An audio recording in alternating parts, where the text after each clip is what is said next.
Does anyone have a question? Stuart, this is Jason here.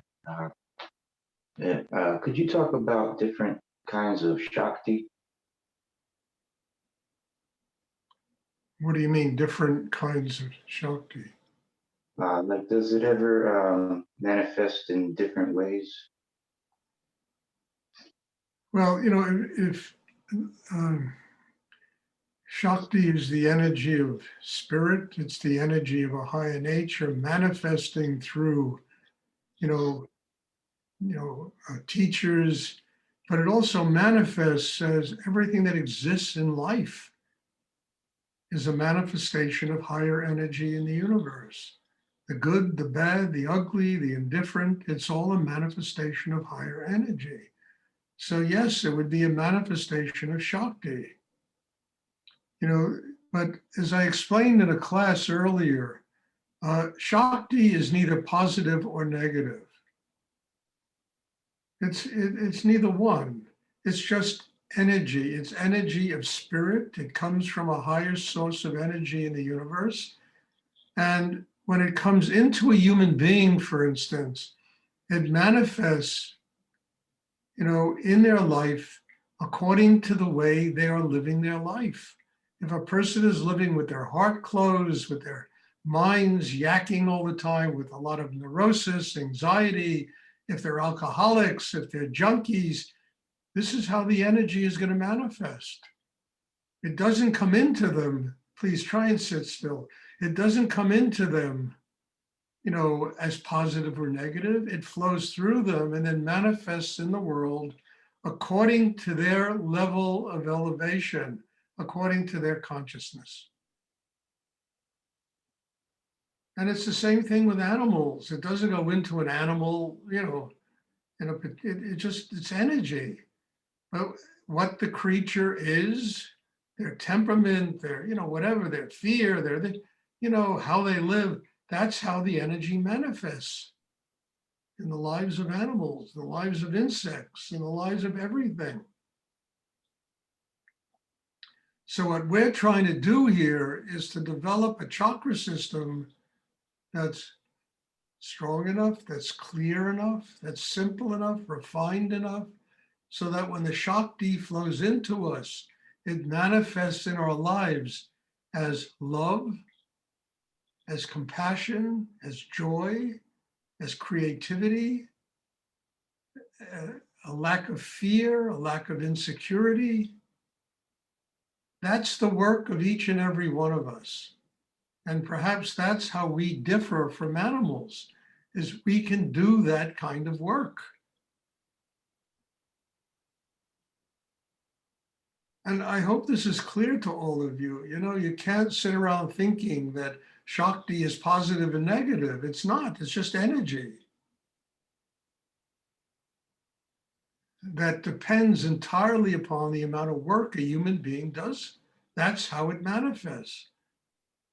When I was a young man, I was angry, I was upset, and everything. That's how the energy manifested. As I got older and developed a spiritual life, it's manifesting differently now. Just because I'm a different person than I was, 40 years ago.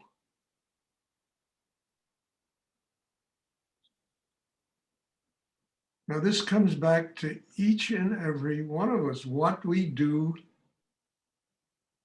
and how we develop our inner lives. Are we serious about a spiritual life? Are we serious about getting balance, quieting the mind, opening the heart?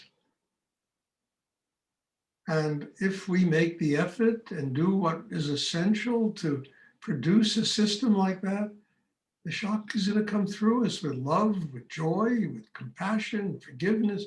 I mean, all of these words that exist in every language in the world that people somehow forget because they've never developed a system inside themselves that enables the Shakti to manifest that way. Not saying everybody, there are people that have developed those kinds of systems and you see it in them. There's something kind in them. There's something compassionate about them.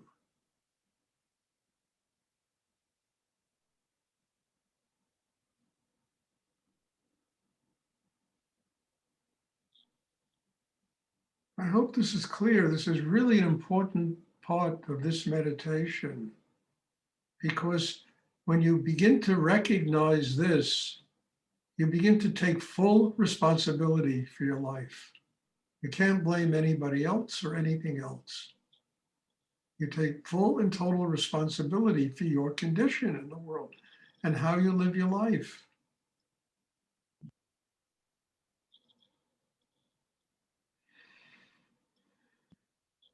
I mean, I don't know how to make it any clearer, frankly. Does anyone else have a question they would like to ask?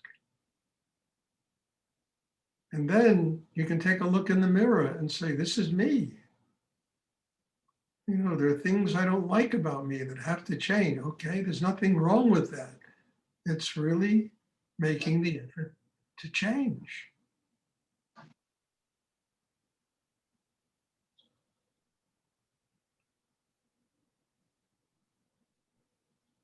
Thank you. You're welcome. Very good question. Does anyone else have a question they would like to ask?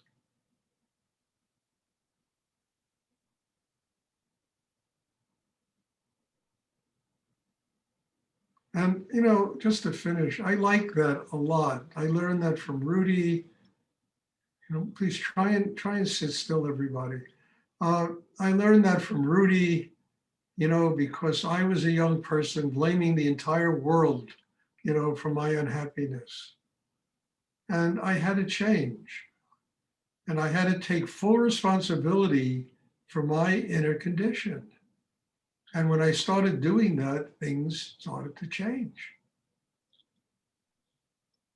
I began to see the world differently. I began to see, you know, beneath the tensions that other people manifested in my life, that there was something deeper inside everybody.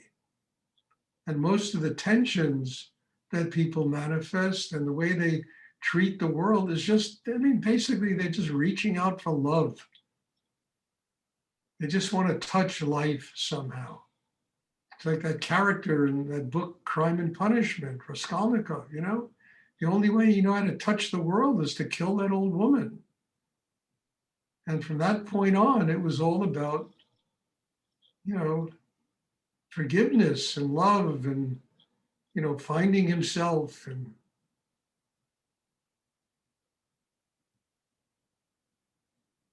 you know, I taught enough in prisons and institutions of that nature to know that most people are, you know, that wind up in those places, all they're seeking is love. They're so starved inside that they're so angry inside, and they're so blaming the world for their condition that they strike out at the world and they wind up, you know, living years of their lives in a prison.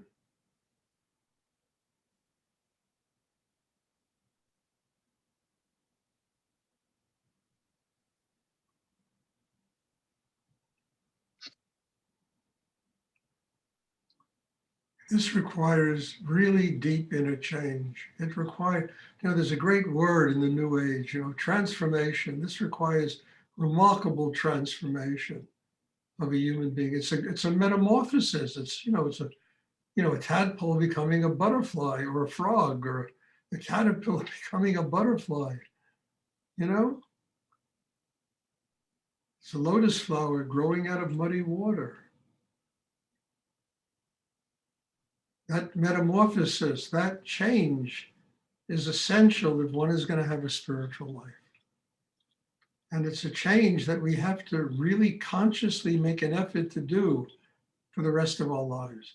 Because it's so easy to slip back into all the old bullshit, you know, unless we make that kind of effort to change, to work, to go deeper.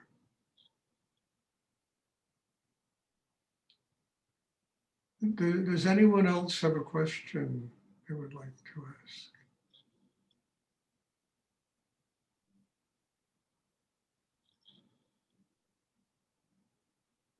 Somebody ask a question. You got me on a roll here. The universe is providing a lot of stuff. Well, Stuart, then I'll ask you to just talk about patience, in the light, because you said you climb a mountain and you get to the top and then you realize it's an anthill, Yeah. right? And the time and the growth. And so can you talk to patience around this work? Well, look, if you stop at a red light and you decide, no, I'm not going to, and you drive and you wind up in an accident, you got to have patience for the light to change.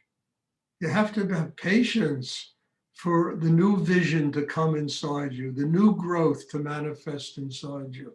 You have to have patience to be able to move from one level of consciousness to another. It all requires patience. And I've said it 1,000 times, I'll say it again. One of the greatest aphorisms I ever heard regarding patience came out of Rudy. When he told me one day, he said, it takes 9 months to have a baby. You got to patiently wait those 9 months. It takes 1 second to die. I mean, I've never heard it put better.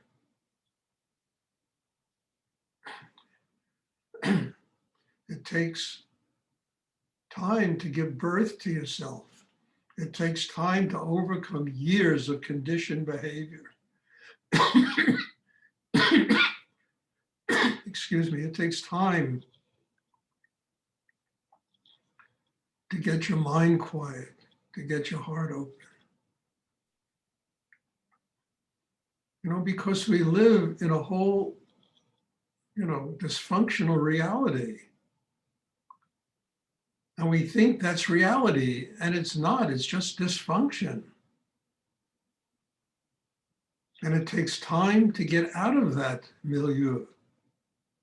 It takes time, and you have to have patience, and you got to be able to do the work, and you can't sit around. I mean, I remember when I was in Texas and we built that incredible house, and you kept going to the guys working there. When is it going to get done? Well, 3 weeks, yeah. And 3 weeks took 8 months. Rudy told me you're going to be living in Texas for 3 weeks.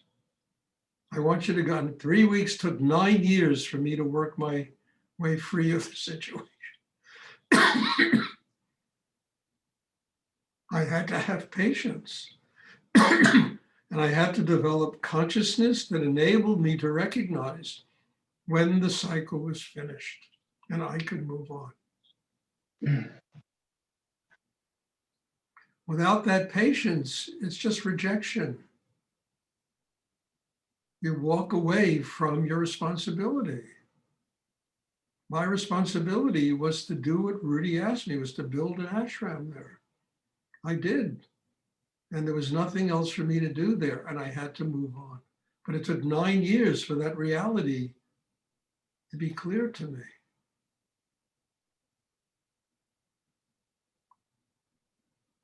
And that was after building that house and running an ashram and bakeries and restaurants. Oh God, what was going on there?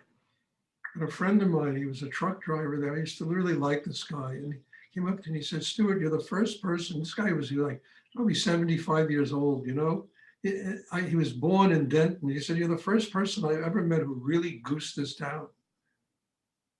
I mean, you had the audacity to have a belly dancing club in Denton, Texas. I mean, it was true. And there would, and there were lines out the door of people waiting to get in to be entertained. I mean, it took all of that for me to recognize ultimately when the cycle was finished.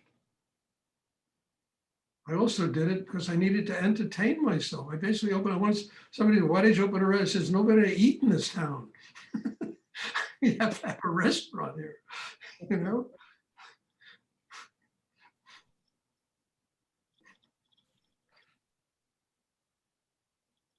But it took patience and doing all that work, creating all of those situations, and arriving at a place in myself where, Stuart, it is time to move on. The cycle has finished itself. I mean, one of the guys who really pinched me was the guy who ran a funeral home across the street from the ashram. I'll never forget that guy. Used to be kind of a friend of mine. And I met him on the street one day and he said, Stuart, I buried the best of them. I buried doctors, I buried lawyers, senators, judges. And I said, Jack, you're not going to bury me. I'm getting out of debt. I think 6 months later I left, or a year later I left, you know.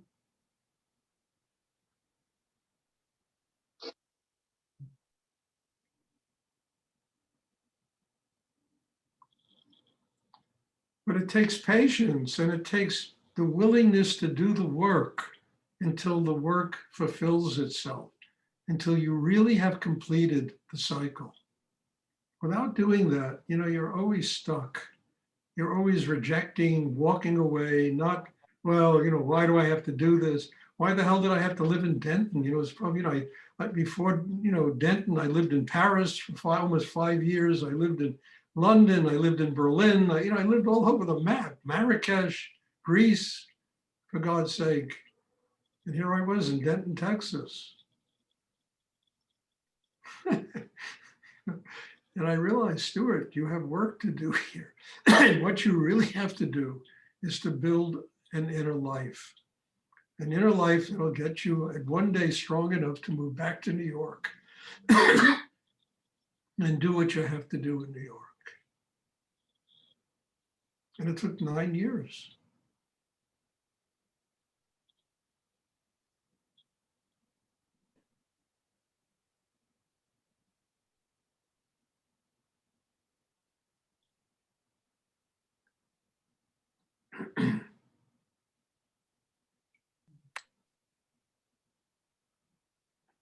Does anyone else have a question you would like to ask?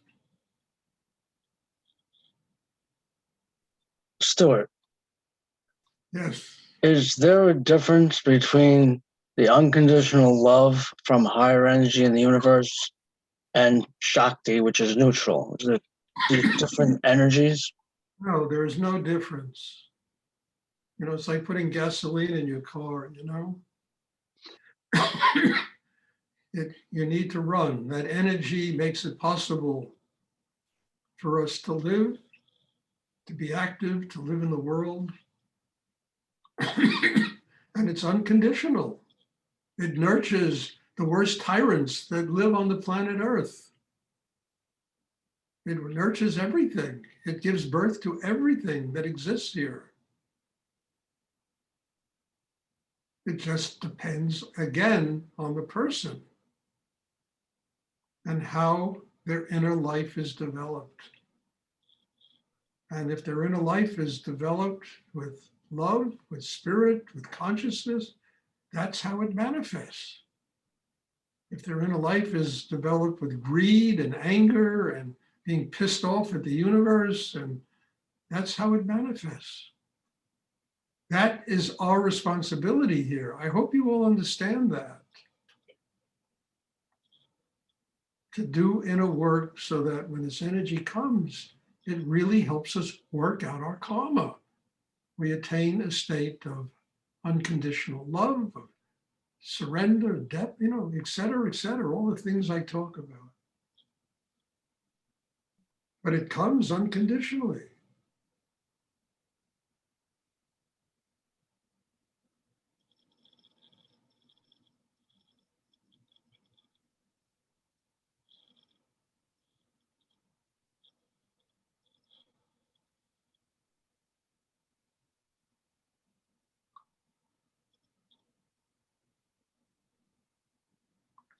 You know, it's like in the Bhagavad Gita, I don't know how many have ever read that, you know, they talk about the battlefield of truth. And it's two families up against each other, you know, and the spirit is nurturing, Krishna, who's in the chat, is nurturing the whole thing. It's, you know, ultimately hoping to create some kind of harmony, balance, which is truly the story of every human being.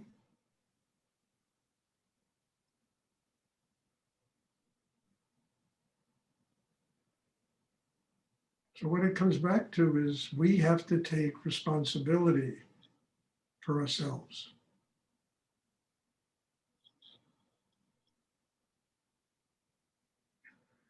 Does anyone else have a question they would like to ask?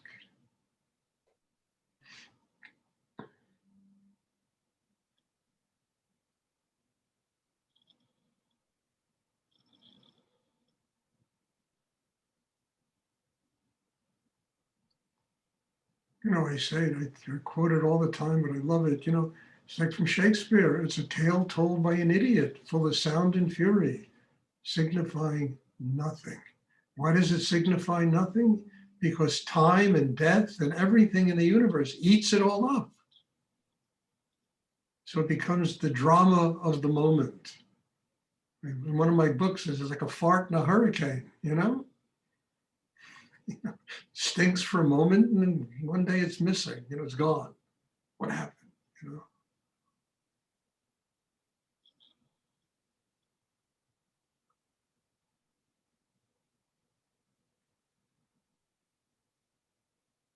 Does anyone else have a question they would like to ask?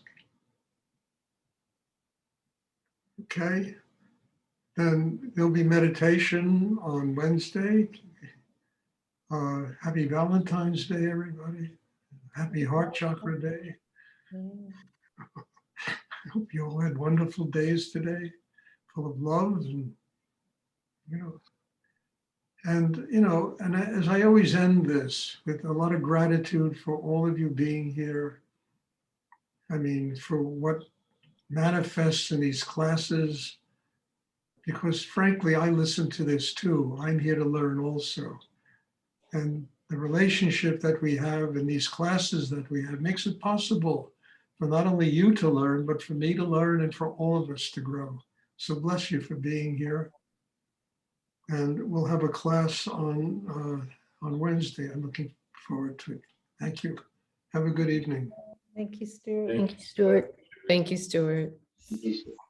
Thank you. Good night. Night, Stuart. Thank you. Good night. Bye.